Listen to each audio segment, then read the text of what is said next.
दिवाळी संपली पण दिवाळीतली कामं भरपूर पडलेली आहेत आणि रोजची कामं काही राहतेच का? दिवाळी असला सण असला बायकांना ही ती कामं करावीच लागतात. आणि आज तब्येत पण बरोबर नव्हती, त्याच्यामुळे सकाळपासून आराम केला आणि 4 वाजता सगळं आवरायला घेतलं.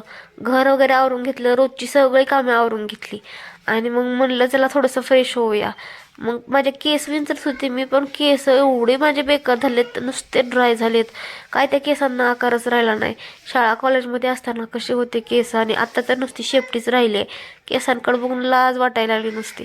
मग काय फ्रेश झाले आणि गेले चहा चहाला करायला. ठेवलं तोपर्यंत रानातले सगळे माणसं पण आले होते, कारण आमची सोयाबीन काढायची राहिली होती. रानात पाणी असल्यामुळं सोयाबीनच काढता आली नव्हती. मग सण संपल्यानंतर आता ती पण काढायला चालू केली. म्हणून सगळ्यांसाठी चहा पण केला आणि दिला पण.